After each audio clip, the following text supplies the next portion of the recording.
अगला प्रकरण है नीति का अवलंबन और श्री राम जी के चरणों में प्रेम ही श्रेष्ठ है। चलब नीति मग राम पग नेह निबाहब नीक, तुलसी पहिरिया सो बसंत जो न पखारे फीक।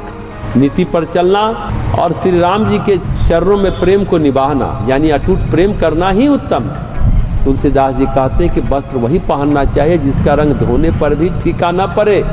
मतलब काम वो करना चाहिए जो कल्याणकारी हो, जिसमें अनीति न हो, अधर्म न हो।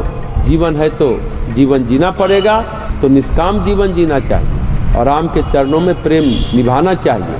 संसार से प्रेम नहीं निभाना चाहिए। राम के चरणों में निभाया हुआ प्रेम कभी फीका नहीं पड़ता, चटक हो जाता है।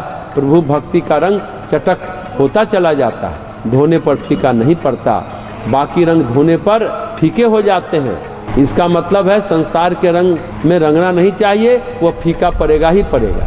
जब चित्त की मलिनता धुलेगी, पड़ते मैल की टूटेंगी, तो सब रंग गायब हो जाएंगे। इस जन्म का प्रेम भी गायब हो जाएगा, पिछले जन्म का भी गायब हो जाएगा। लेकिन जैसे जैसे चित्त धुलता जाएगा वैसे वैसे राम के चरणों का प्रेम चटक होता जाएगा। गोस्वामी जी समझा रहे हैं कि संसार का कूट कपट प्रपंच अच्छा नहीं है। नीति पर चलना यानी संसार में रहकर सत्कर्म करना, सतधर्म का पालन करना और भगवान के प्रेम के साथ रहना, ये ऐसी नीति है जीवन की जो व्यर्थ नहीं जाती। अगला दोहा है दोहा चारु विचारु चलू परिहरि बाद विवाद, सुकृत शिव स्वार्थ अवधि परमारथ मर्याद।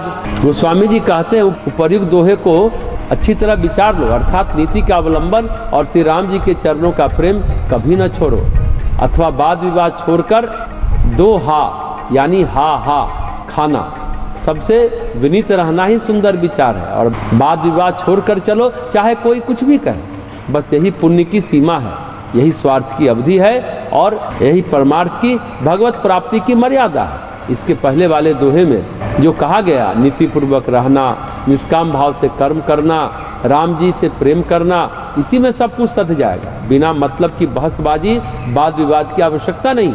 दोनों दोहों को देख ले, एक दोहे में मार्ग है, दूसरे दोहे में विचार है। इसलिए कहते गोस्वामी जी दोहा चारु मतलब अच्छी तरह से विचार कर लो, कोई वाद विवाद की जरूरत नहीं है। उपनिषद भी कहता है तर्क प्रतिष्ठानाथ, तर्क की कोई प्रतिष्ठा नहीं है, बहसबाजी की इसलिए कोई ज़रूरत नहीं है।